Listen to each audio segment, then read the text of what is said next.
اور جب میں بیمار ہوتا ہوں تو وہی مجھے شفا دیتا ہے۔ اور ایوب کو یاد کیجیے جب اس نے اپنے رب کو پکارا کہ مجھے تکلیف پہنچی ہے اور تو سب رحم کرنے والوں سے زیادہ رحم کرنے والا ہے، تو ہم نے اس کی دعا قبول کر لی۔ پھر جو کچھ اسے تکلیف تھی وہ ہم نے دور کر دی، اور ہم نے اسے اس کے اہل و عیال اور ان کی مانند ان کے ساتھ مزید بھی اپنے پاس سے بطور رحمت عطا کیے اور عبادت کرنے والوں کے لیے نصیحت کے طور پر۔ ایوب علیہ السلام اللہ سبحانہ تعالیٰ کے برگزیدہ نبی تھے۔ اللہ تعالیٰ کی طرف سے ان پر ایسی شدید آزمائش آئی کہ وہ بہت لمبی بیماری میں مبتلا ہو گئے، اور اس کی وجہ سے ان کے اہل و عیال بھی ان سے جدا ہو گئے، یا یہ بھی کہا جاتا ہے کہ وہ فوت ہو گئے، مال مویشی بھی ہلاک ہو گئے۔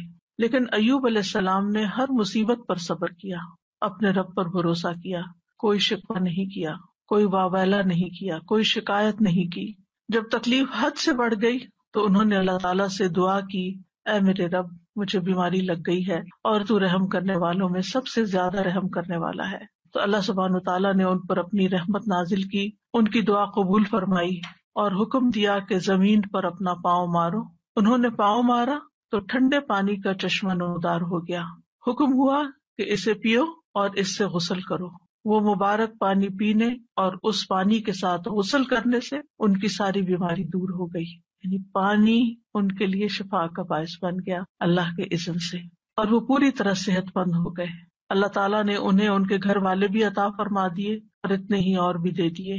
وَأَيُّوبَ إِذْ نَادَىٰ رَبَّهُ، اور ایوب کو یاد کیجیے علیہ السلام جب اس نے اپنے رب کو پکارا۔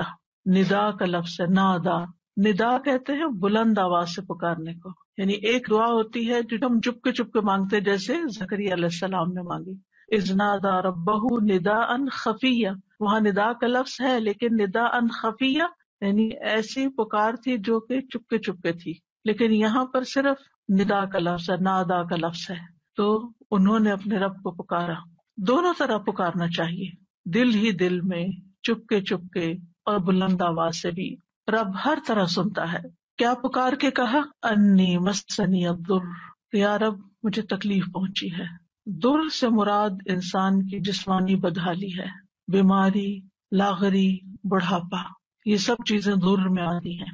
وَأَنْتَ أَرْحَمُ الرَّاحِمِينَ، اور آپ سب رحم کرنے والوں میں سب سے بڑھ کر رحم کرنے والے ہیں۔ کتنا خوبصورت انداز ہے پکارنے کا، دعا کرنے کا۔ مختصر الفاظ ہیں، کوئی لمبی چوڑی باتیں نہیں ہیں، چند لفظ ہیں لیکن بڑے ہی جامع لفظ، اور کسی چیز کا مطالبہ بھی نہیں کیا، صرف رحم کی درخواست کی، یعنی اللہ تعالیٰ کی رحم کا ایک طرح سے واسطہ دیا۔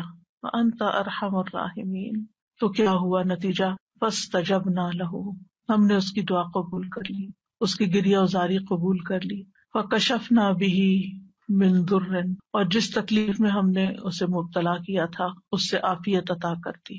وَآتَيْنَاهُ أَهْلَهُ وَمِثْلَهُم مَّعَهُمْ، اور جس طرح انہیں پہلے اللہ تعالیٰ نے اہل و عیال اور مال و دولت اور صحت اور عافیت عطا کی تھی، وہ سب چیزیں اللہ تعالیٰ نے لوٹا دی، بلکہ اور بھی زیادہ عطا کی، اور دنیا کی نعمتوں کے ساتھ اس صبر پر آخرت کے بڑے اجر و ثواب کا بھی وعدہ کیا۔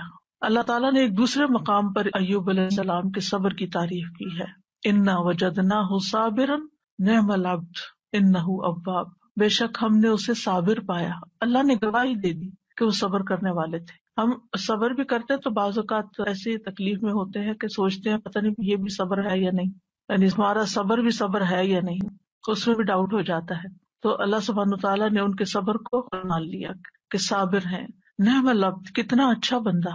تو اس سے پتہ چلتا ہے کہ صبر کرنے والا، غم سے گزرنے والا جب صبر کرتا ہے تو اللہ تعالیٰ کا محبوب بن جاتا ہے، اور ساتھ ہی یقیناً وہ بہت رجوع کرنے والا تھا۔ یعنی اس کا یہ مطلب نہیں کہ پہلی دفعہ وہ دعا کر رہے تھے یا پہلی دفعہ وہ رب کی طرف انہوں نے رغبت کی تھی اتنے سال کی بیماری گزار کر، اور پہلے انہوں نے کبھی نہیں پکارا تھا۔ انہ اواب، وہ بہت زیادہ رجوع کرنے والے تھے رب کی طرف، بہت زیادہ اپنے رب کو پکارنے والے تھے۔ پھر فرمایا رحمتا من عندنا، انہوں نے ارحم الراحمین کہا تو یہاں پر اللہ تعالیٰ نے ان کو اپنی رحمت سے نوازا، رحمتا من عندنا، اپنے پاس سے رحمت عطا کی۔ اور یہ رحمت کیا تھی؟ اول شدید بیماری اور تکلیف اور آزمائش کے ساتھ ان پر رحم کیا، پھر انہیں صبر کی توفیق دے کر ان پر رحم کیا، پھر دعا قبول کر کے ان پر رحم کیا، پھر دعا قبول کرنے کے بعد صحت کے ساتھ اور مال و دولت وغیرہ لوٹایا اس کے ساتھ. تو یہ سب کچھ اللہ تعالیٰ کی عظیم رحمت تھی، رحمتم من عندنا. اور پھر آپ دیکھیں کہ اس رحمت کا ایک ظاہری مینیفیسٹیشن کیا تھا. ابو ہریرہ رضی اللہ عنہ روایت کرتے ہیں کہ نبی صلی اللہ علیہ وسلم نے فرمایا، ایک بار ایوب علیہ السلام برہنہ غسل فرما رہے تھے کہ سونے کی ٹڈیاں آپ پر گرنے لگی، یعنی جیسے بارش ہوتی ہے. ایوب علیہ السلام انہیں اپنے کپڑے میں سمیٹنے لگے. ان کے رب نے انہیں پکارا کہ اے ایوب، کیا میں نے تمہیں اس چیز سے بے نیاز نہیں کر دیا جسے تم دیکھ رہے ہو؟ یعنی مجھے معلوم ہے کہ تمہارے دل میں اس کی کوئی لالچ نہیں، کوئی رغبت نہیں، تمہیں اس کی ضرورت نہیں، تمہارے پاس اللہ نے پہلے سے ہی بہت کچھ عطا کر دیا ہے، تو تم پھر کیوں یہ سمیٹ رہے ہو؟ ایوب علیہ السلام نے جواب دیا، ہاں تیری بزرگی کی قسم، لیکن تیری برکت سے میرے لیے بے نیازی کیسے ممکن ہے، یعنی اس سے میں بے نیاز نہیں ہو سکتا. تو بندہ مومن جو ہے وہ اللہ سبحانہ تعالیٰ سے دعا بھی کرتا ہے اور استغنا بھی برتتا ہے، دل میں لالچ بھی نہیں رکھتا، لیکن اگر اللہ تعالیٰ کی طرف سے بن مانگے اس تک کوئی نعمت پہنچتی ہے تو اس کو اللہ کی رحمت سمجھتا ہے، برکت سمجھتا ہے، اور اس سے تکبر کرتے ہوئے بے نیازی نہیں برتتا یا ایسا زہد اور ایسا تکشف ظاہر نہیں کرتا کہ لے جاؤ اس کو، اٹھا لو اس کو، مجھے نہیں چاہیے، مجھے کیا کرنا ہے، میرے پاس آلریڈی بہت کچھ ہے، ایسا رویہ اختیار نہیں کرتا. یہ بھی شکر گزاری کا ہی ایک انداز ہوتا ہے. اور ان کے دل میں یعنی ایک طرح سے یہ شکر گزاری تھی کہ یہ اللہ کی طرف سے آ رہا ہے، کیونکہ ظاہر ہے کوئی انسان تو نظر نہیں آ رہا تھا جو ان پہ سونا برسا رہا ہو، اللہ سبحانہ تعالیٰ کی طرف سے ہی آ رہا تھا، اور ان کے وہم و گمان میں بھی نہیں تھا.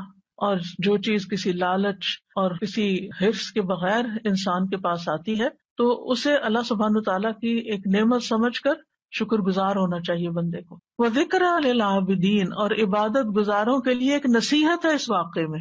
یعنی عموماً جو عبادت گزار لوگ ہوتے ہیں اگر ان کی دعا قبول نہ ہو تو بعض اوقات وہ مایوس ہونے لگتے ہیں، اتنی دعا کی پھر کچھ نہیں ہوا، یا پھر یہ کہ بعض اوقات عبادت کی وجہ سے شیطان دل میں ایک عجیب سا خیال ڈال دیتا ہے کہ تم تو بہت نیک ہو اور تمہارا دنیا سے کیا تعلق ہو، اور انسان صرف دنیا کو کریٹیسائز ہی کرتا رہے اور دنیا کو برا بھلا ہی کہتا رہے. تو ایسا نہیں ہے، یعنی عبادت اور اللہ کی نعمت دونوں جمع بھی ہو سکتی ہیں، جیسے ایوب علیہ السلام پر جمع ہوئی تھی کہ وہ عبادت گزار تھے، اواب تھے، بہت زیادہ اپنے رب کو پکارتے تھے، اس کی طرف رجوع کرتے تھے. اور اواب جو ہوتا ہے صرف دعا نہیں کرتا بلکہ نماز اور دیگر نیک اعمال کے ساتھ اپنے رب کی طرف رجوع کرتا ہے. اور اس میں اگر اللہ سبحانہ تعالیٰ بندے پر اپنی رحمت فرماتا ہے، صحت دیتا ہے، طاقت دیتا ہے، تو ایسے میں وہ مزید شکر گزار ہوتا ہے. تو اس واقعے میں عبادت گزاروں کے لیے ایک نصیحت ہے کہ اگر بیماری آ جائے، اگر تکلیف آ جائے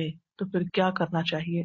اگر مختلف چیزوں کے ذریعے انسان کی آزمائش ہو تو پھر کس طرح صبر کیا جائے، اللہ تعالیٰ کے سامنے کیسے فریاد پیش کی جائے، اور پھر جب اللہ تعالیٰ انعام فرمائے تو کس طرح بہیو کیا جائے.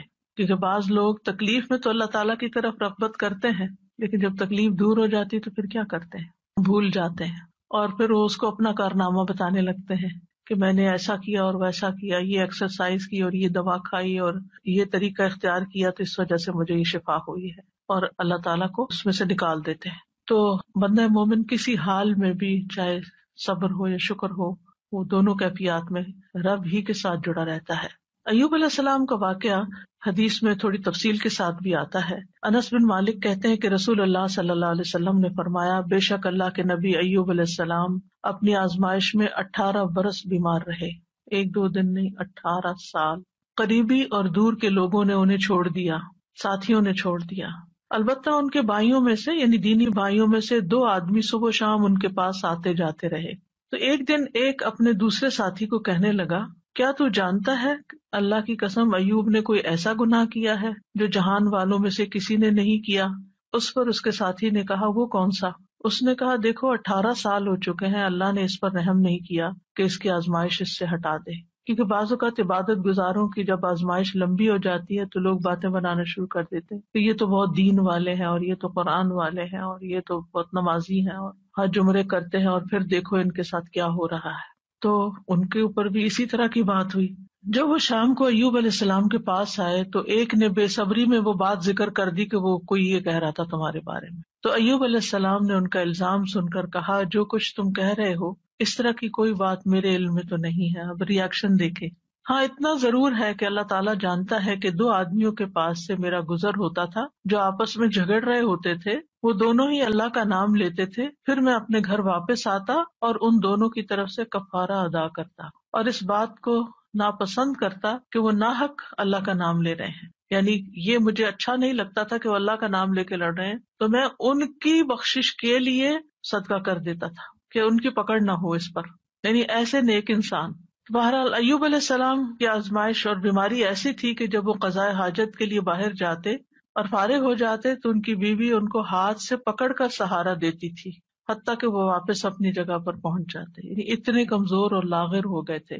ایک دن وہ لیٹ ہو گئے اور ان کی بیوی ان کے انتظار میں رہی اور اللہ نے ایوب کی طرف وحی کی، ارکز برجلک، یعنی باہر ہی گئے ہوئے تھے تو وہیں پر ارکز برجلک ھذا مغتسل بارد وشراب، اپنا پاؤں مارو، یہ نہانے کا ٹھنڈا اور پینے کا پانی ہے۔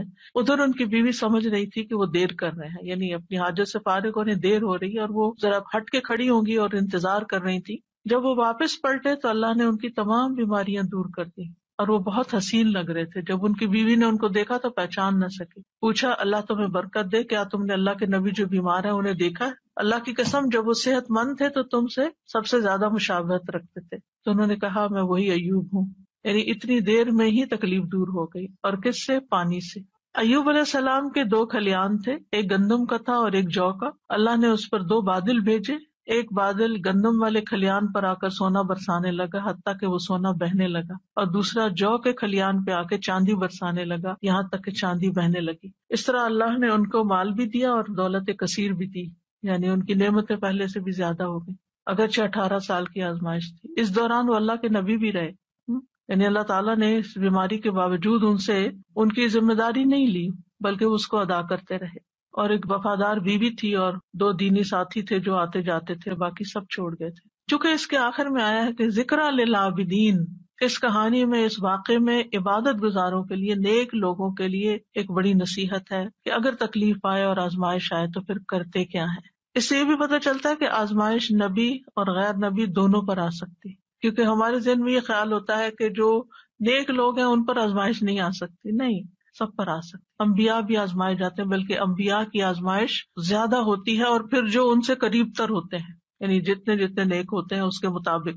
اور پھر یہ ہے کہ جب تکلیف آئے تو واویلا کرنے کی بجائے انسان کو صبر سے کام لینا چاہیے، اور پھر یہ کہ اللہ تعالیٰ دعا قبول کرتا ہے جب انسان اللہ کے خوبصورت ناموں یا صفات کے ساتھ گریہ وزاری کرتا ہے، اس سے مصیبت دور ہوتی ہے، اور مصیبت آنے پر اس کے گزر جانے کا انتظار کرنا چاہیے، اور انسان کو حوصلے میں رہنا چاہیے کہ آج تک جتنی تکلیفیں آئی سب چلی گئی، یہ بھی ایک وقت آئے گا تو چلی جائے گی، کوئی بھی مصیبت ہمیشہ کے لیے نہیں باقی رہتی۔ اور یہ بھی یاد رہے کہ جو شخص تکلیف پر صبر کرتا ہے اللہ تعالیٰ اس کو دنیا میں بھی انعام سے نوازتا ہے، اور آخرت کا اجر تو اس کے لیے لکھا ہی جاتا ہے۔ اور ہمیشہ انسان اپنے آپ کو اس تکلیف کے وقت یاد دہانی کراتا رہے کہ فَإِنَّ مَعَ الْعُسْرِ يُسْرًا، إِنَّ مَعَ الْعُسْرِ يُسْرًا، بے شک ہر مشکل کے ساتھ ایک آسانی ہے، بے شک اسی مشکل کے ساتھ ایک اور آسانی ہے۔ رسول اللہ صلی اللہ علیہ وسلم نے فرمایا مدد صبر کے ساتھ ہے اور کشادگی تنگی کے ساتھ ہے، اور بے شک ہر مشکل کے ساتھ ایک آسانی ہے، بے شک اسی مشکل کے ساتھ ایک اور آسانی ہے۔ بس انسان کی نگاہیں ہوں جو اس آسانی کو ڈھونڈنے والی ہوں، صرف انسان تکلیف پر نظر نہ رکھے بلکہ اس کے ساتھ انسان کو جو مزید چیزیں غور و فکر کرنے، سوچنے اور سمجھنے اور اپنے عمل میں تبدیلی لانے کا ایک موقع ملا ہے، اللہ کی طرف سے توفیق ملی ہے، اس کو بھی انسان ضرور ذہن میں رکھے۔ دوسری آیت جو ہے وہ ہے وَإِذَا مَرِضْتُ فَهُوَ يَشْفِينِ، اور جب میں بیمار ہوتا ہوں تو وہی مجھے شفا دیتا ہے۔ یعنی بیماری میں انسان کو اس چیز کا یقین رکھنا چاہیے کہ شفا صرف اللہ کے ہاتھ میں، اور وہ شفا دے تو پانی کے ساتھ بھی دے دیتا ہے۔ یہ دعا اور یہ قول ابراہیم علیہ السلام کا ہے جو قرآن مجید میں آیا ہے۔ سورۃ الشعراء کی آیت نمبر 80 ہے کہ ابراہیم علیہ السلام نے اپنے والد اور اپنی قوم کے سامنے توحید کی دعوت پیش کی تھی اور اللہ تعالیٰ کا تعارف کروایا تھا انہی الفاظ میں کہ الذی خلقنی فہو یہدینی والذی هو یطعمنی ویسقینی واذا مرضت فہو یشفینی، اسی نے مجھے پیدا کیا ہے، وہی مجھے راہ دکھائے گا، وہی مجھے کھلاتا ہے، وہی مجھے پلاتا ہے، جب میں بیمار ہو جاتا ہوں تو وہی مجھے شفا دیتا ہے۔ یعنی شفا صرف اور صرف اللہ کے ہاتھ میں ہے، وہی شفا دیتا ہے۔ انسان کو اچھی طرح یقین ہونا چاہیے. اس لیے جب بیماری آئے، جب تکلیف آئے تو پہلا دھیان اللہ کی طرف جائے، پہلا خیال اللہ کی طرف جائے، ڈاکٹر کی طرف نہیں، دوا کی طرف نہیں، لوگوں کی طرف نہیں. اور اس پر اپنے آپ کو ٹیسٹ کیا کریں. اگر کہیں چوٹ لگتی ہے، اگر کہیں درد ہوتی ہے، اگر کہیں کوئی بھی چیز پیش آتی ہے، ایک دم گلا پکڑا جاتا ہے کچھ، تو کیا خیال آتا ہے کہ اس سے نجات اور خلاصی کیسے ہوگی، اب کیا کروں؟ کیونکہ انسان فوراً اس کا توڑ سوچتا ہے نا کہ یہ مشکل آ گئی، اب اس کا توڑ کیا ہو، اب میں کیا کروں؟ تو سب سے پہلے اللہ سے دعائی. اللہ تعالیٰ کا نام بھی شافی ہے، یہاں شافی کہہ کے پکار سکتے ہیں، اللہ شفا تیرے ہاتھ میں، یا رب تو مجھے شفا دے. جو اپنی زبان میں، عربی میں، اردو میں، انگلش میں، جس میں بھی پہلے اللہ کو پکارے، اللہ تو اس کی صحت کے اسباب پیدا کرتے، تو یہ آسانی پیدا کر دے. حضرت عائشہ کہتی ہیں کہ رسول اللہ صلی اللہ علیہ وسلم دم کرتے ہوئے یہ دعا پڑھا کرتے تھے، امسح البأس رب الناس بیدک الشفاء لا یکشف الکرب الا انت. اے لوگوں کے رب، تکلیف کو دور کر دے، شفا تو تیرے ہی ہاتھ میں ہے، تیرے سوا اس کو دور کرنے والا اور کوئی نہیں. کیونکہ تکلیف ہمارے عقیدہ توحید کو بھی آزماتی ہے، اس کی بھی آزمائش کے لیے آتی. تو جب انسان کہتا ہے کہ صرف اللہ ہی کر سکتا ہے اور وہی سبب پیدا کرے گا اور باقی سب اسباب ہے، دوا ہو یا دعا ہو یا پھر کوئی ڈاکٹر کی یا کسی انسان کی مدد ہو، یہ سب وسائل ہیں، یہ اسباب ہیں، یہ وسائل ہیں، جبکہ اس کو دور کرنے کی طاقت صرف اللہ میں ہے، کرتا وہی ہے. تو آپ دیکھیے کہ ابراہیم علیہ السلام کا یہ ادب ہے، اور وہ کہتے ہیں کہ بیماری اور شفا دونوں اللہ ہی کی طرف سے ہیں، لیکن بیمار ہونے کی نسبت انہوں نے اپنی طرف کی ہے کہ جب میں بیمار ہوتا ہوں، یعنی بیمار کرتا تو اللہ، لیکن جب میں بیمار ہوتا ہوں فَهُوَ يَشْفِينِ، تو وہ مجھے شفا دیتا ہے. یعنی اگرچہ خیر اور شر دونوں کا خالق اللہ ہے، لیکن شر کی نسبت اپنی طرف کی ہے اور خیر کی نسبت اللہ تعالیٰ کی طرف کی ہے. کہا جاتا ہے نا کہ تندرستی 1000 نعمت ہے. واقعی تندرستی اور صحت اللہ تعالیٰ کی بہت بڑی نعمت ہے. نبی صلی اللہ علیہ وسلم نے فرمایا 2 نعمتیں ایسی ہیں جن کے بارے میں اکثر لوگ خسارے میں ڈالے گئے ہیں، تندرستی اور فراغت، فرصت. یعنی آپ کے پاس وقت ہوتا ہے، آپ بہت زیادہ کاموں میں دبے ہوئے نہیں ہیں، ڈوبے ہوئے نہیں ہیں، لیکن لوگ اس وقت سے فائدہ نہیں اٹھاتے، صحت سے فائدہ نہیں اٹھاتے، اور اسی طرح فراغت سے صحیح فائدہ نہیں اٹھاتے، حتیٰ کہ بیماری اور بڑھاپے کے منہ میں جا پڑتے ہیں جب وہ پھر کچھ کرنے کے قابل نہیں رہتے. اور ہمیں یہ بھی حکم دیا گیا ہے کہ ہم صحت کی حفاظت کریں، اپنے جسم پر ناروا بوجھ نہ ڈالیں. عبداللہ ابن عمرو ابن العاص کہتے ہیں نبی صلی اللہ علیہ وسلم کو میرے بارے میں یہ بات پہنچی کہ میں مسلسل روزے رکھتا ہوں اور رات بھر نماز پڑھتا ہوں، دن کو روزہ رات کو نماز، نہ کھانا نہ نیند، یعنی بہت کم دونوں چیزیں. تو آپ نے میری طرف پیغام بھیجا کہ ملاقات کے لیے حاضر ہوں، تو میں نے آپ سے ملاقات کی. آپ نے فرمایا کیا مجھے یہ خبر نہیں دی گئی کہ تم روزے رکھتے ہو اور افطار نہیں کرتے اور رات بھر نماز پڑھتے رہتے ہو؟ یعنی مجھے یہ معلوم ہوا، یہ نہیں بتایا کس نے بتایا کیا، یعنی مجھے یہ اطلاع پہنچی ہے، کنفرم کرو یہ ایسے ہی ہے. تو جب انہوں نے کہا کہ ہاں، تو آپ نے فرمایا تم اس طرح نہ کرو، کیونکہ تمہاری آنکھوں کا بھی تم پر حق ہے، تمہارے نفس کا بھی تم پر حق ہے، تمہاری بیوی کا بھی تم پر حق ہے. تم روزہ بھی رکھو اور افطار بھی کرو، نماز بھی پڑھو اور سویا بھی کرو، اور ہر 10 دنوں میں 1 دن کا روزہ رکھ لو، یہ تمہارے لیے 9 روزوں کا اجر بن جائے گا. اور ایک اور روایت میں آتا ہے، صحیح بخاری کی روایت ہے، آپ نے فرمایا اگر تم ایسا کرتے رہے، یعنی ہر وقت روزے سے رہے اور ہر وقت جاگتے رہے، تو تمہاری بینائی کمزور ہو جائے گی اور تمہارا نفس تھک جائے گا. یعنی عبادت میں بھی اعتدال کرو، اس طرح کا بوجھ اپنے اوپر نہ ڈالو کہ تم بیمار پڑ جاؤ. تو اس سے کیا پتہ چلتا ہے اس حدیث سے کہ ہمارا دین ہمیں اعتدال سکھاتا ہے، اور یہ سکھاتا ہے کہ ہم اپنی جان کا بھی حق ادا کریں، اپنے گھر والوں کا بھی حق ادا کریں، اور اپنے جسم کا، آنکھوں کا اور باقی تمام چیزوں کا. اسی طرح ایک حدیث سے ہمیں یہ پتہ چلتا ہے کہ نیک انسان کے لیے صحت مالداری سے زیادہ بہتر ہے. یعنی صحت جو ہے یہ بڑی دولت ہے مال سے بھی. تو اس لیے مال کماتے ہوئے بھی انسان کو اپنی صحت برباد نہیں کرنی چاہیے. عبداللہ بن خبیب اپنے چچا سے روایت کرتے ہیں کہ ہم لوگ ایک مجلس میں تھے کہ رسول اللہ صلی اللہ علیہ وسلم ہمارے پاس تشریف لائے. سر مبارک پر پانی کے اثرات تھے، تو ہم نے کہا اللہ کے رسول ہم آپ کو بہت خوش دیکھ رہے ہیں. آپ نے فرمایا ہاں. پھر لوگ مال و دولت کا، مالداری کا تذکرہ کرنے لگے، تو آپ نے فرمایا اللہ عز و جل سے ڈرنے والے کے لیے مالدار ہونے میں کوئی حرج نہیں.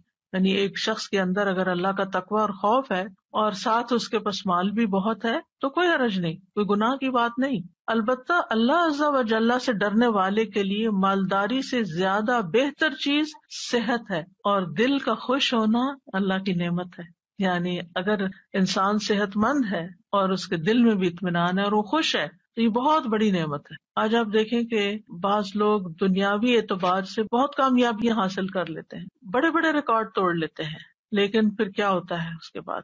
جو ایک دم ڈپریشن کا شکار ہوتا ہے۔ آج ہی میں ایک نیوز دیکھ رہی تھی تو اس میں ایک بہت ہی مشہور کھلاڑی ہے، بے شمار اس کے فینز ہیں، نام میں نہیں لوں گی، لیکن اس نے کہا کہ میں کھیل رہا تھا اور کھیلتے کھیلتے میں گول کر رہا تھا اور ایک دم مجھ پہ ڈپریشن کا اٹیک ہوا اور اس کے بعد میں پیچھے پیچھے پیچھے پیچھے گرتا چلا گیا۔ یعنی ساری دنیا اس کی طرح لک فارورڈ کر رہی ہے اور اس کو دیکھ کے خوش ہو رہی ہے اور تالیاں بجا رہی ہے، اور اس پر لمحے کے لمحے میں آن کی آن میں ایک ایسی آزمائش آتی ہے، اچانک اس کے اوپر ایک ایسی بیماری آ جاتی ہے، تو ہمیں نہیں پتا، کسی لمحے کا نہیں پتا کہ کس وقت ہمارے ساتھ کیا ہو جائے۔ لہٰذا اگر اللہ نے ہمیں اطمینان قلب نصیب کیا ہے تو اس وقت پھر اس نے اپنی ذہنی حالت اور پھر کس طرح اس نے پبلکلی اس کو ایکسپٹ کیا کہ میں بیمار ہوں، اور لوگ اس کو ماننے کو تیار نہیں۔ یعنی لوگ کیا چاہتے ہیں، ہمارے ہیروز جو ہیں وہ تو سپر سے سپر مین ہی نظر آئے، وہ کبھی اظہار ہی نہ کریں کہ ان کو کوئی تکلیف ہے یا ان کو کوئی پریشانی ہے، لیکن انسان تو کہیں بھی پہنچ جائے وہ انسان ہے اور کمزور ہے، اور اللہ تعالیٰ دکھاتا ہے کہ کوئی بھی انسان خدا نہیں ہے، لیکن ہوتا ہی ہے کہ ہم کچھ انسانوں کو خدا کا درجہ دے دیتے ہیں اور ان سے ایسی توقعات وابستہ کر لیتے ہیں کہ نہ یہ کبھی بیمار ہوں گے اور نہ ہی کبھی ان کو کوئی تکلیف آئے گی اور نہ ہی ان پر کوئی آزمائش آئے گی۔ تو ایسا نہیں سوچنا چاہیے، انسان انسان ہے اور انسان کمزور ہے، اور انسان دنیا میں مال و دولت کے یا شہرت کے کسی بھی مقام پہ پہنچ جائے، اس کے ساتھ کسی وقت بھی کچھ ہو سکتا ہے۔ تکلیف نعمت میں بھی بدل سکتی ہے اور نعمت تکلیف میں بھی بدل سکتی ہے، اس لیے انسان کو اللہ تعالیٰ کی طرف رجوع کرتے رہنا چاہیے اور عافیت کی دعا مانگتے رہنا چاہیے۔ لیکن ہمیں جو اس حدیث سے پتہ چلتا ہے وہ یہ کہ مالداری سے زیادہ بہتر چیز صحت ہے۔ بعض اوقات آپ نے دیکھا ہوگا کہ کوئی غریب سے غریب شخص ہے لیکن انتہائی ایکٹیو، صحت مند، بھاگ دوڑ کرنے والا، کام کرنے والا، جس سے عموماً بیک ہوم میڈز وغیرہ ہوتی ہیں تو وہ کتنی ایکٹیو ہوتی ہیں، لیکن ان کو اپنی اس نعمت کی قدر ہی نہیں ہوتی کہ اللہ نے ہمارے ہاتھ پاؤں چلتے رکھے ہیں اور ہم کام کر سکتے ہیں اور ہمیں کسی کی اس لحاظ سے محتاجی نہیں ہے، ہم دوسروں کی خدمت کر رہے ہیں، ہم ان سے بہتر ہیں کہ ان کو ہماری ضرورت ہے جبکہ ہمیں ان کی اس طرح ضرورت نہیں ہے، لیکن وہ اس نعمت کی قدر کرنے کے بجائے اس غم میں رہتے ہیں کہ ان کے پاس بڑا گھر ہے یا گاڑی ہے اور ہمارے پاس نہیں ہے تو ہم محروم ہیں۔ اللہ کے اس حدیث کی روح سے زیادہ محروم وہ ہے جس کے پاس صحت نہیں ہے۔ نبی صلی اللہ علیہ وسلم نے فرمایا، جس شخص نے اس حالت میں صبح کی کہ اسے اپنے بارے میں امن ہو، کوئی خوف نہیں، وہ بدن کے لحاظ سے تندرست ہو اور اس کے پاس اس دن کے لیے روزی موجود ہو، صرف اس ون سنگل ڈے کے لیے کھانے پینے کا سامان ہے، گویا ساری دنیا اس کے لیے جمع کر دی گئی ہے، اگر انسان ان نعمتوں پہ سوچے اور شکر ادا کرے۔ رسول اللہ صلی اللہ علیہ وسلم نے فرمایا، اللہ سے عافیت کا سوال کیا کرو کیونکہ کسی انسان کو عافیت سے بڑھ کر کوئی چیز نہیں دی گئی۔ معاذ بن رفاعہ اپنے والد سے روایت کرتے ہیں کہ ابو بکر صدیق رضی اللہ تعالی عنہ ممبر پر کھڑے ہوئے پھر رو دیے، فرمایا گزشتہ سال رسول اللہ صلی اللہ علیہ وسلم ممبر پر کھڑے ہوئے، یہ کہہ کر ابو بکر پھر رو پڑے اور فرمایا اللہ سے معافی اور عافیت کا سوال کرو کیونکہ یقین کے بعد عافیت سے بڑھ کر کوئی نعمت کسی کو نہیں دی گئی۔ اسی طرح نبی صلی اللہ علیہ وسلم نے ایک شخص کو نصیحت کرتے ہوئے فرمایا کہ 5 چیزوں کو 5 چیزوں سے قبل غنیمت سمجھو، جوانی کو بڑھاپے سے پہلے، صحت کو بیماری سے پہلے، مالداری کو فقیری سے پہلے، فراغت کو اپنی مصروفیت سے پہلے، زندگی کو موت سے پہلے۔ اسی طرح آپ نے ایک موقع پر ابن عمر سے فرمایا، جب تم صبح کرو تو اپنے دل میں شام ہونے کا نہ سوچو، شام کا انتظار نہیں کرو، شام ہو تو صبح ہونے کا نہ سوچو، یعنی جو وقت ہے اس میں جیو، اس کی قدر کرو، اس وقت سے فائدہ اٹھاؤ، اس میں اچھا اچھا کام کر لو، یہ نہ سوچو اچھا صبح ہوگی تو پھر کر لیں گے، اگر اس وقت ہے تو پھر اس وقت وہ کام کر لو، کیونکہ عبداللہ تم نہیں جانتے کل تمہارا نام کیا ہوگا، یعنی مردوں میں ہوگے یا زندوں میں ہوگے۔ اور یہ بہت بڑی نصیحت ہے، آج کے لوگ بہت سے تجربے کرنے کے بعد اس نتیجے پہ پہنچے ہیں، اور اب یہ بات بہت ان ہو گئی ہے کہ لیو ان مومنٹ، ناؤ کی اہمیت، اور اس پہ کتابیں باقاعدہ لکھی گئی ہیں کہ اس مومنٹ میں جیو جس میں جی رہے ہو اور اس کو انجوائے کرو. لیکن بہت سے لوگ جو وقت اس وقت ہے اس کی قدر نہیں کرتے، یا ماضی کے بارے میں سوچتے رہتے ہیں کہ یہ کیوں ہو گیا وہ گیا، یا مستقبل ہائی کیا ہوگا، کس نے جانا. بعض لوگ پریشان رہتے ہیں ہمارے بڑھاپے کا کیا ہوگا، ہمیں کیا پتا کہ ہم بڑھاپے تک زندہ بھی ہیں یا نہیں ہیں. تو جو اللہ نے دیا ہے اس سے خوب فائدہ اٹھا لینا چاہیے، اس کا شکر ادا کرنا چاہیے. پھر اسی طرح یہ ہے کہ انسان کو نہ صرف یہ کہ اپنی صحت بلکہ اپنے ماحول کی صحت کا بھی خیال رکھنا چاہیے اور اس کے لیے بھی دعا کرنی چاہیے. جیسے نبی صلی اللہ علیہ وسلم نے مدینہ والوں کے لیے دعا کی تھی، اے اللہ ہمارے دلوں میں مدینہ کی محبت اسی طرح پیدا کر دے جس طرح مکہ کی محبت، بلکہ اس سے بھی زیادہ. اے اللہ ہمارے سا اور مد میں برکت عطا فرما اور مدینہ کی آب و ہوا ہمارے لیے صحت افزا کر دے. یہاں کے بخار کو جوفا میں بھیج دے، یعنی کہیں اور چلا جائے، مدینہ کو ایک پرامن جگہ بنا دے. تو انسان کو اپنے بدن میں بھی عافیت کی دعا کرنی چاہیے، اپنے گھر میں بھی، اپنے شہر میں، اپنے ملک میں، کہ جہاں ہم رہتے ہیں امن امان کے ساتھ رہ سکیں. کیونکہ انسان امن کے ساتھ ہی بہت پروڈکٹیو ہو سکتا ہے. جب انسان کے اوپر ایک خوف سوار ہوتا ہے، اس کے حالات پریشانی کا شکار ہوتے ہیں، تو اس کو یہ نہیں سمجھ آتی کہ مجھے کیا کرنا چاہیے. یعنی بعضوں کا دل جمتا ہی نہیں پھر کسی کام کے کرنے کے لیے. پھر اس بات کو یاد رکھنا چاہیے کہ بیماری کا آنا اللہ کی طرف سے ایک امتحان ہوتا ہے. اللہ تعالیٰ کسی وقت کسی کو بھی آزما سکتا ہے. وَلَنَبْلُوَنَّكُمْ بِشَيْءٍ مِّنَ الْخَوْفِ وَالْجُوعِ وَنَقْصٍ مِّنَ الْأَمْوَالِ وَالْأَنفُسِ وَالثَّمَرَاتِ وَبَشِّرِ الصَّابِرِينَ. ہم ضرور تمہیں خوف، فاقے، نیز جان و مال اور پھلوں کے خسارے میں مبتلا کر کے تمہاری آزمائش کریں گے. تو اس میں جان جو ہے اس کی آزمائش میں صحت کی آزمائش بھی شامل ہے، یعنی جان جانے کے علاوہ دنیا میں رہتے ہوئے انسان بیمار رہے. پھر یاد رکھیے کہ تکلیف اور بیماری انبیاء کو بھی آ سکتی ہے. جیسے ہم نے ایوب علیہ السلام کے بارے میں پڑھا کہ 18 سال بیمار رہے، اور اسی طرح رسول اللہ صلی اللہ علیہ وسلم کو بھی کئی دفعہ بخار آیا. ابو سعید کہتے ہیں کہ وہ رسول اللہ صلی اللہ علیہ وسلم کے پاس آئے، آپ بخار میں مبتلا تھے، آپ پر چادر تھی، انہوں نے اپنا ہاتھ چادر پہ رکھا، کہا کہ اللہ کے رسول آپ کا بخار بہت سخت ہے. آپ نے فرمایا بے شک ہمارا حال اسی طرح ہوتا ہے، ہم پر آزمائش سخت ہوتی ہے اور ہمیں اجر بھی دگنا دیا جاتا ہے. یعنی ایک عام بندہ جس چیز سے آزمایا جاتا ہے، ایک دین والا اور پھر خاص طور پہ نبی، اس سے بڑی آزمائش میں مبتلا کیا جاتا ہے، کیونکہ جس کا درجہ جتنا بلند ہوتا ہے اس کی آزمائش بھی اتنی بڑی ہوتی ہے. انہوں نے پوچھا اللہ کے رسول صلی اللہ علیہ وسلم، لوگوں میں آزمائش کے لحاظ سے سخت کون ہوتا ہے؟ آپ نے فرمایا انبیاء. کہا پھر کون؟ فرمایا علماء. کہا پھر کون؟ فرمایا نیک لوگ. یعنی جیسے جیسے آپ کے درجے ہوں گے اسی حساب سے آزمائش ہوگی. اس لیے اگر کسی کے اوپر کوئی تکلیف بڑی آ جاتی ہے تو وہ تب بھی اللہ سے اچھا گمان رکھے کہ اگر اللہ نے مجھے دوسروں کے مقابلے میں زیادہ آزما لیا تو اس کا مطلب یہ ہے کہ اللہ تعالیٰ کی مجھ پہ نظر کرم ہے. اور فرمایا کہ ان میں سے کسی کو جوؤں سے آزمایا جاتا، یہاں تک کہ وہ اسے قتل کر دیتے، یعنی اتنی جوئیں پڑتی اور وہ صاف ہوتی ہی نہیں، نکالتے ہوں گے پھر اور پڑ جاتی، پھر اور پڑ جاتی، خون ہی چوس جاتی ہوں گی. اور ان میں سے کسی کو فقر کے ساتھ آزمایا جاتا، یہاں تک کہ وہ چھوٹی سی قمیص کے سوا کچھ نہ پاتا، چنانچہ وہ اسے ہی پہن لیتا. اور ان میں سے کچھ آزمائش پر بہت خوش ہوتے ہیں بنسبت اس شخص کے جو کچھ دیے جانے پہ خوش ہوتے ہیں. یعنی اللہ کے نیک بندوں کی ایک پہچان یہ بھی ہے کہ جب ان پر کوئی تکلیف آتی ہے تو پریشان ہونے کی بجائے وہ اللہ سے راضی ہو جاتے ہیں کہ اللہ نے مجھے اس کے لیے چنا، مجھے اس قابل سمجھا، تو اس لیے مجھ پر یہ امتحان ڈالا.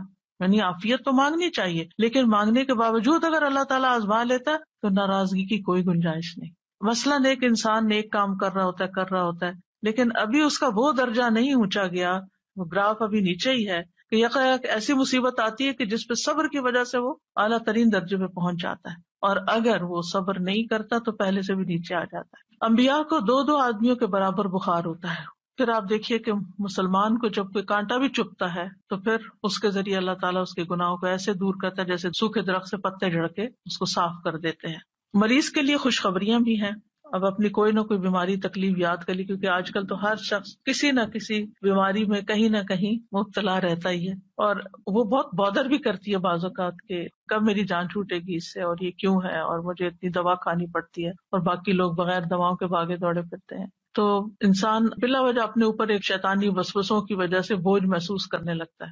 لیکن یاد رکھیے کہ اللہ تعالیٰ جس کے ساتھ بھلائی کا ارادہ کرتا ہے اس کو مصیبت میں مبتلا کر دیتا ہے. یہ صحیح بخاری کی روایت ہے، من یرد اللہ بہ خیرا یصب منہ، کیونکہ اس تکلیف اور اس آزمائش اور اس سپن کے اندر سے گزر کے بندہ نکھر جاتا ہے یا پھر پلٹ جاتا ہے. تو یہ جو نکھار ہے نا اور یہ چمکاؤ جو ہے انسان کے دل کے اندر اور انسان کی پرسنالٹی میں، یہ مشکل سے گزر کر ہی آتا ہے. ام سلمہ کہتی ہیں کہ میں نے رسول اللہ صلی اللہ علیہ وسلم کو فرماتے ہوئے سنا، جب اللہ بندے کو کسی مصیبت کے ساتھ آزماتا ہے اور وہ اپنی حالت اور کیفیت کی بنا پر اسے ناپسند کرتا ہے تو اللہ تعالیٰ اس تکلیف کو اس کے گناہوں کا کفارہ اور اسے پاک کرنے کا سبب بنا دیتا ہے، جب تک کہ وہ لاحق ہونے والی تکلیف کو اللہ کے علاوہ کسی اور در پر پیش نہیں کرتا، یعنی اسے دور کرنے کے لیے غیر اللہ کو نہیں پکارتا، اللہ ہی کو پکارتا، اللہ ہی سے دعائیں مانگتا ہے. تو مومن کو تو ایک کانٹا بھی چپ جائے تو اس پر بھی اللہ سبحانہ و تعالیٰ اس کا گناہ معاف کر دیتا ہے. ابو سعید کہتے ہیں کہ آدمی نے رسول اللہ صلی اللہ علیہ وسلم سے پوچھا کہ ہمیں جو بیماریاں لگتی ہیں یہ بتائیے کہ ان پر ہمارے لیے کیا ہے. آپ نے فرمایا یہ بیماریاں گناہوں کا کفارہ بن جاتی ہیں. ابی بن کعب نے عرض کیا اگرچہ بیماری چھوٹی ہو؟ آپ نے فرمایا اگرچہ ایک کانٹا ہی چپ جائے یا اس سے بھی کم. بعض اوقات آپ نے دیکھا ہوگا کہ آپ گارڈننگ کر رہے ہوتے ہیں یا پھول توڑنے لگتے ہیں، کوئی سبزی توڑنے لگتے ہیں، تو آپ کے ہاتھ میں ایک چھوٹا سا نظر نہ آنے والا چھوٹا سا کانٹا چپ جاتا ہے. اب وہ نظر بھی نہیں آتا لیکن اس کی چبھن اور اس کی بودریشن اور اس کی تکلیف ایسی ہوتی ہے کہ انسان کسی پل اس کو بھولتا نہیں، یعنی اسے بے چین رکھتا ہے. وہ اس پر بھی اجر ہے، لیکن اس وقت اجر بھول جاتا ہے، بس تکلیف ہی یاد رہتی، اور اس کے بدلے اللہ تعالیٰ انسان کے درجات بلند کر دیتا ہے. سادہ جی مجھے خیال آیا کہ اجر کے لیے شاید ہم اتنے حریص نہیں ہیں، ہم اس کو اتنا اس طرح مٹیریلائز کر کے نہیں دیکھتے. جیسے کانٹے چبھنے اور اس کی بات کی نا آپ نے، مجھے خیال آیا کچھ لوگ اپنی مالی مجبوری کی وجہ سے جا کے بلڈ اپنا بیچتے ہیں، یعنی پنچ کرا کے بلڈ نکلواتے ہیں، کوئی ویکنس ہوتی ہوگی یا کوئی آرگن بیچ دیتے ہیں، کوئی اس طرح کا چیز ہوتی ہے. تو وہ ان کے سامنے وہ مالی فائدہ ہوتا ہے جسے وہ ان کو زیادہ چاہیے ہوتا ہے، تو وہ اپنے جسم کا ایک حصہ یا جسم کا خون بیچ دیتے ہیں. لیکن انسان کے اوپر اچانک سے کوئی آزمائش آ جاتی ہے تو اس وقت وہ چیز نظر نہیں آ رہی ہوتی نا کہ اس کے بدلے اجر ملنے والا کیا ہے. جیسے پڑھا بھی ہے، حدیث میں بھی ہے، یقین بھی ہے، لیکن شاید ہماری وہ لیول آف ہرس نہیں ہے کہ ہم پھر اس پہ اس وقت صبر کر جائیں. اصل میں جب آخرت کو سامنے رکھ کے انسان جیتا ہے نا تو چیزیں اور طرح نظر آتی ہیں. پھر ہر چیز کے بارے میں انسان مختلف طریقے سے سوچتا ہے، نگاہ ہی بدل جاتی ہے. وہ آزمائشوں کو مختلف طرح دیکھتا ہے، وہ نعمتوں کو مختلف طرح دیکھتا ہے، وہ مال کو کسی اور طرح دیکھتا ہے، وہ زندگی کے منصوبے کسی اور طرح بناتا ہے، اس کی پلاننگ کچھ اور ہوتی ہے، پورا پرسپیکٹو چینج ہو جاتا ہے. سادہ جی ہم نے اکثر دیکھا ہے جب ہم مریض کے پاس ہوتے ہیں اور ہم کس قسم کی باتیں کر رہے ہوتے ہیں. کئی لوگوں کو تو مریض کی عیادت کے آداب بھی نہیں آتے اور الٹا ان کو وہ ڈی موٹیویٹ کر کے اٹھتے ہیں کئی مرتبہ. تو یہ اس قسم کی باتیں جو ہیں اگر ہم کہیں لکھ لیں اور کہیں لے جائیں، میں بلکہ کتاب نکال کے رکھی جی تھی کہ میں ساتھ لے کر آؤں گی، کیونکہ یہ جو میں آپ کو بتا رہی ہوں اس کا بہت سا مٹیریل اس کے اندر موجود ہے. یعنی یہ کتاب جو ہے اس میں اسی طرح ریسرچ کر کے یہ ساری احادیث اور پھر دعائیں وغیرہ جمع کی گئی تھی کہ جب بھی کوئی بیمار ہو تو اس کو تحفہ دے دیا جائے، وہ بیٹھ کے پڑھتا رہے اور کم از کم اس کی پریشانی دور ہو. مجھے جب کسی کا پتہ چلتا ہے تو میں اس کو ریکمینڈ کرتی ہوں کہ یہ کم از کم پہلے 2-3 صفحے جو ہے نا وہ تو ضرور پڑھ لو، کیونکہ اس میں یہ خوشخبریاں اور یہ ساری چیزیں کہ بیماری کیوں آتی ہے اور کیا کرنا چاہیے. کیونکہ اگر انسان کو یہ بات سمجھ آ جائے نا کہ میں نے اس میں اب آ تو گئی آنے والی چیز، وہ تو نہیں ٹال سکتا، اب تو وہ اپنے وقت کے ساتھ ہی جائے گی، تو کم از کم ایک حوصلہ بلند ہو جاتا ہے، اس کا morale بلند ہو جاتا ہے، اس کی سوچ بدل جاتی ہے، وہ اتنا مزریبل نہیں ہوتا، وہ اتنا سیلف پٹی کا شکار نہیں ہوتا، صبر کرنا آ جاتا ہے جو کہ اس وقت کی ضرورت ہوتی ہے. پھر وزٹنگ دا سک، اس میں اگر آپ جا رہے ہیں تو آپ بیمار کے اوپر کیا پڑھ کے دم کریں. اس کے بڑے بڑے حرف بھی ہیں، ٹرانسلیٹریشن بھی ہے اور ٹرانسلیشن بھی ہے، اور خوبصورت پھول بھی ہے کہ جب کہیں رکھے ہوئے وہ تو دیکھ دیکھ کے خوش ہوتے رہیں. تو اس سے حوصلہ ہوتا ہے، تسلی ہوتی ہے. یعنی بیماری کا تعلق بھی بہت زیادہ سوچ کے ساتھ ہوتا ہے.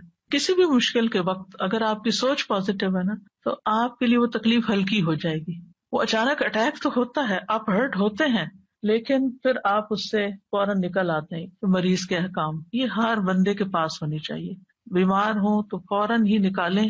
اور پھر اس میں کچھ فقہی چیزیں بھی ہیں، یعنی کہ وضو کیسے کریں، تیمم کیسے کب کریں، اور طریقہ تیمم کا، اور نماز کی رخصت کھڑے ہو کے نہیں تو بیٹھ کے کیسے پڑھیں، لیٹ کے کیسے پڑھیں، اور پھر اس روزے کے بارے میں، پھر اگر حج میں کچھ چیزیں ہو جائیں ایسی تو پھر کیا کریں، اور پھر وینٹیلیٹر کے اوپر یا خودکشی والے کے ساتھ کیا کریں، پھر کچھ مسنون چیزیں جو ہیں، اور پھر آخر میں اس میں بھی دعائیں ہیں. یہ دعائیں جو اس میں ہیں اس کے اندر بھی آخر میں ڈالی ہوئی ہیں، کیونکہ بعض اوقات انسان کو اپنے پہ دم خود کرنا ہوتا ہے یا کسی اور پہ کرنا ہے یا پھر عافیت کی دعائیں ہیں تو وہ ساری اکٹھی کر دی گئی. اس کے علاوہ یہ حسن صحت کتاب جو ہے بیسیکلی جو میرا جینا میرا مرنا ہے اس کتاب کا جو پہلا چیپٹر تھا حسن صحت کے بارے میں، اس کو جب میں نے پڑھایا تو تھوڑا الیبوریٹ کیا تھا اور نئی چیزیں اس میں ڈالی تھی. تو الحمدللہ اس میں بھی بہت سی ایسی چیزیں. تو یہ کتابیں ہر گھر میں ہونی چاہیے تاکہ اللہ نہ کرے کہ کوئی تکلیف میں ہو یا بیمار ہو تو اس وقت انسان ان کو پڑھ لے.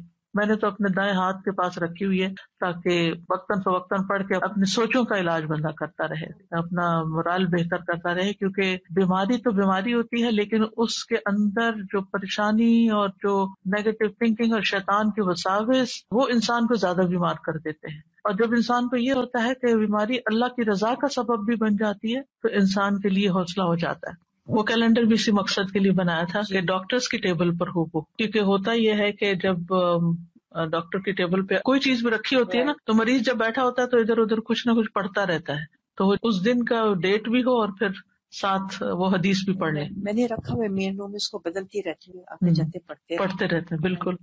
تو یہ چھوٹی چھوٹی چیزیں ہیں جو انسان کو مشکل وقت میں ایک ریمائنڈر دیتی ہیں اور انسان کو فائدہ ہوتا ہے اور تکلیف آسان ہو جاتی ہے اور پھر گزر بھی جاتی ہے، پتہ بھی نہیں چلتا. سر جی میں سوچ رہی تھی کہ حضرت ایوب کے صبر کی تو مثال ہے ہی، لیکن اس کے ساتھ ان کی جو بیوی تھی وہ جو تیماردار تھی، ان کی اولین، ان کا اپنا صبر اور ان کا حوصلہ اور ان کی ہمت افزائی حضرت ایوب کو کرواتے رہنا. ہم سب ان لوگوں کے لیے جو تیمارداری کرتے ہیں کسی نہ کسی حوالے سے، کسی نہ کسی بیمار شخص کی، تو کتنا ضروری ہے کہ اس کی امید کبھی نہ توڑیں. میں ایک موٹیویشنل اسپیکر کا ایک چھوٹا سا کلپ تھا وہ سن رہی تھی، وہ ڈاکٹر بھی ہیں، تو وہ بتا رہے تھے کہ ایک بہت ہی سیویئر قسم کا کینسر کا پیشنٹ تھا جس کو ملٹیپل کینسرز ہوتے گئے اور وہ بار بار اپنے ڈاکٹر سے یہ پوچھتا تھا کہ میں کب تک سروائیو کروں گا، میں اور کتنا جی سکتا ہوں. تو ہر بار اس کو یہ کہتے کہ کوئی نہیں، آپ بالکل ٹھیک ہو جائیں گے، کوئی مسئلہ نہیں ہے، آپ کو بیماری آپ کی دور ہو جائے گی. اور وہ ٹھیک ہو جاتا تھا، اس کا وہ کینسر دور ہو جاتا تھا. لیکن ایک وقت ایسا آیا کہ جب وہ ڈاکٹر جو تھے ان کے منہ سے بس اب یہ نکل گیا کہ بس اب آپ دعا کیجیے، اب ہم کچھ نہیں کر سکتے. یعنی اس کی امید ختم ہو گئی، اور وہ اس کی امید کا ختم ہونا تھا کہ وہ خود بھی ختم ہو گیا پھر. تو واقعی یہ امید اور حوصلہ دلاتے رہنا بہت بڑی چیز ہوتی ہے. اور پھر یہ کہ مریض کے جو لواحقین ہوتے ہیں ان کو بھی حوصلہ دلانا. مجھے یاد ہے کہ میری والدہ ہاسپٹل میں ڈیتھ بیڈ پہ تھی اور ان کے ٹیسٹ بھی ہو رہے تھے، تو ایک ینگ ڈاکٹر مجھے یاد ہے کہ وہ آیا اور اس نے ساری ریڈنگز دیکھی اور ہم لوگ بیٹھے ہوئے تھے، تو وہ کہتا ہے یہ بھی ٹھیک ہے، ان کا یہ بھی ٹھیک ہے، یہ بھی ٹھیک ہے، یہ بھی ٹھیک ہے، آپ بالکل فکر نہیں کریں. حالانکہ مجھے نظر آ رہا تھا کہ وہ سروائیو نہیں کر رہی، لیکن مجھے بہت اچھا لگا کہ ایسے موقع پر بھی حوصلہ دلانا، کیونکہ پریشانی تو انسان کو ہوتی ہے لیکن دل خوش ہو جاتا ہے نا تھوڑی دیر کے لیے. اچھا ساری ریڈنگز ٹھیک آ رہی ہیں تو بس ٹھیک ہے.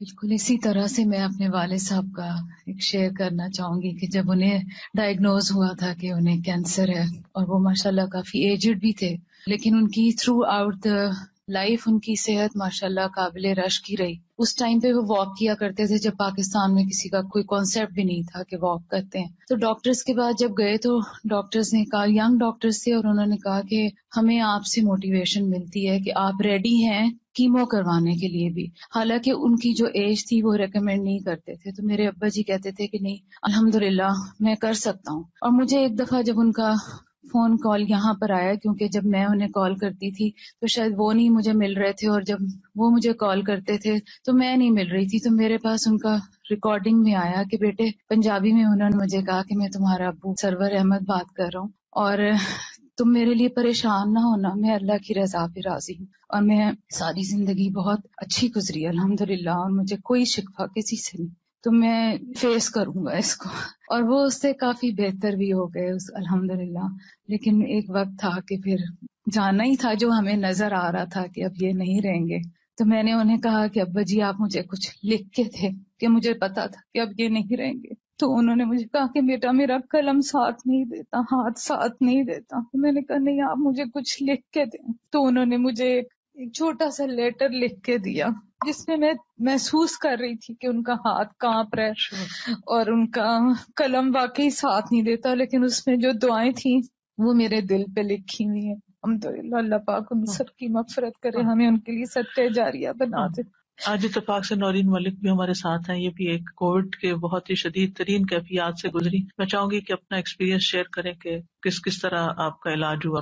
السلام علیکم ورحمۃ اللہ. وعلیکم السلام ورحمۃ اللہ. بہت ساری باتیں بتانے کو ہیں، لیکن میرے خیال میں ایک ابھی جب آپ لوگ اس کی بات کر رہے تھے امیدی اور نا امیدی کی، تو میری گھر والے بتاتے ہیں کہ اس طرح کی کئی دفعہ میری کیفیت ہوئی کہ جس وقت انہوں نے کہا کہ this is it's time to pull the plug, تو الحمدللہ میرا ایک کزن ہے وہ ER میں کام کرتے ہیں، تو انہوں نے جب کہا کہ آپ مجھے کانفرنس کال پہ ڈالیے، اور انہوں نے کہا کہ نہیں، how can we give up, ابھی ہم اور ٹرائی کریں گے. تو مطلب سب لوگ مجھے بتاتے ہیں کہ جس طرح سے اس نے کانفیڈنس سے یہ کہا کہ نہیں ہم نہیں گیو اپ کریں گے، اٹ از پاسبل. حالانکہ وہ جو ٹیم تھی انہوں نے پورے گھر والوں کو بلا لیا تھا، اور انہوں نے کہا تھا کہ آپ کو جس کو بلانا ہے جس کو کرنا ہے آپ بلا لیجئے، اب there is nothing more that we can do. تو یہ میرا یہ والا جو کزن تھا، اس نے کہا نہیں، how can you just give up like that, ہم اللہ تعالیٰ سے امید کرتے ہیں اور ہم ابھی بھی کوئی نہ کوئی تو حل ڈھونڈیں گے. تو میرے خیال میں جو یہ ساری بات ہو رہی ہے نا کہ دا پازیٹیوٹی، ایک پرسن کی پازیٹیوٹی کہ نہیں اللہ پہ توکل کر کے ہم کچھ نہ کچھ تو ڈھونڈیں گے، ہم اپنی طرف سے چھوڑ نہیں دیں گے. گے. آپ اس دن بتا رہی تھی کہ پتہ نہیں کتنا عرصہ آپ کو ایک سائڈ پہ رکھا تھا. اچھا، اس طرح سے تھا کہ مجھے میرا ہارٹ اور لنگ دونوں ہی کام کرنا بند ہو گیا تھا. تو ایک ایکمو مشین ہے جس پہ ہارٹ اور لنگ دونوں، وہ مشین میرے لیے کام کر رہی تھی. تو ایسا تھا کہ اس میں چونکہ میں خود نہیں موو کر سکتی تھی تو ان کو کروٹ بدلنا ضروری ہوتا تھا. لیکن ایسا تھا کہ جب وہ میری کروٹ بدلتے تھے تو میرے سارے وائٹلز ایک دم سے گر جاتے تھے. تو وہ اس وجہ سے it was impossible for them to change my کروٹ. تو وہ ایک ہی سائڈ پہ زیادہ رہے، تو میرے bed sores everything right side پہ زیادہ ڈیولپ ہوئے. تو بعد میں جب میں جاتی تھی اسی ہاسپٹل تو مجھے کہتے تھے کہ the nurses didn't take very good care of you, they should have turned you around. بتا رہی تھی نا باقی سارے زخم ٹھیک ہو گئے، سر کا ابھی بھی کچھ باقی ہے. جی تو وہ ہے کچھ چیزیں. اب جیسے میرے خیال میں یہ ضرور کہوں گی کہ اتنی ساری چیزیں میرے ساتھ اتنی زیادہ میراکولس ہوئی ہیں کہ گنتی ہی نہیں کر سکتی میں. ایک ایگزامپل میں یہ دے دیتی ہوں کہ جب میں ٹھیک ہو گئی تھی، میں پہلی اپنی پلمونالوجسٹ کے پاس وزٹ کے لیے گئی تھی، تو اس نے مجھے میرا اگست کا لنگ ایکس رے دکھایا تو وہ پورا وائٹ تھا، پورا وائٹ، یعنی پورا ڈیزیزڈ ہو چکا تھا. اتنا سا ایک پینی سائزڈ حصہ تھا جو رہ گیا تھا، تو یعنی پورا ڈسٹریکٹ ہو چکا تھا. اور میرے اندر لنگز میں ایئر ببلز تھے، تو وہ بہت پریشان تھے اس بات سے کہ یہ ببلز برسٹ اگر ہو گئے تو کیا ہوگا. جب 2 مہینے کے بعد اپنا نیکسٹ اسکین کیا انہوں نے، تو شی واز امیزڈ، کہنے لگی کہ یہ خود سے ریزالو ہو گئے، ہمیں نہیں پتا. It was always an option کہ وہ کہتے تھے کہ آپ تھوڑا سا بہتر ہو جائیں گے تو ہمیں سرجیکلی انٹروین کرنا پڑے گا، یا تو لنگ ٹرانسپلانٹ کرنا پڑے گا، یا ہم پوری سرجری کی ٹیم بٹھائیں گے کہ ہم کس طرح سے ان کو ریزالو کریں. تو جب اس نے 2 مہینے بعد میرا اسکین دیکھا، اس نے کہا اٹس انبلیویبل، اور مجھ سے پوچھ رہی تھی، کہنے لگی تمہیں احساس نہیں ہو رہا تھا کہ جب تمہارے لنگ پہ پریشر کم یا زیادہ ہو رہا ہے؟ تو میں نے کہا نہیں، it was just a miracle. اسی طرح ایک انہوں نے مجھے چیسٹ ٹیوب ڈالی ہوئی تھی، and for the longest time وہ صبح میں پوری ٹیم ہوتی تھی، وہ جو میرے سامنے ڈسکشن کر رہی ہوتی تھی، وہ کہتے ہوتے تھے اگر ہم نے یہ ٹیوب نکال دی تو یہ کولیپس ہو جائے گی. اور وہ فیصلہ نہیں کر پا رہے تھے کہ اس ٹیوب کو ہم کیسے نکالیں، کیا کریں. تو 3-4 ہفتے تک میں ایک ICU میں، پھر دوسرے اس میں، پھر تیسرے، انٹل کہ انہوں نے مجھے وارڈ میں شفٹ کر دیا without taking out the tube. اور انہوں نے کہا کہ ہم نہیں انٹروین کر سکتے، we are too scared. And سبحان اللہ، it was such a miracle کہ جس دن انہوں نے مجھے موو کیا، میں وارڈ میں پہنچی تو جو میری نرس تھی وہ آئی مجھے دوا دینے کے لیے، تو اس نے یوں جھک کے نیچے دیکھا اور اس نے کہا تمہاری چیسٹ ٹیوب یہ ہے، زمین پہ رکھی ہوئی ہے. تو کہنے لگی how did it come out? تو میں نے کہا فرشتوں نے نکالا ہے مجھے.